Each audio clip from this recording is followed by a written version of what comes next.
నా కథ. అంతేనేమో అంతేనేమో అంతులేని వేదనేమో ఆడపిల్లను కదా.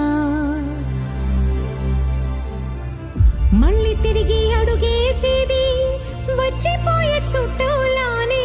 నేను పుట్టి పెరిగిన ఊరికి ఇంకా పైన పొరుగురిదాన్ని. కట్టదాటి గంగ నేడు కంట పొంగెనే.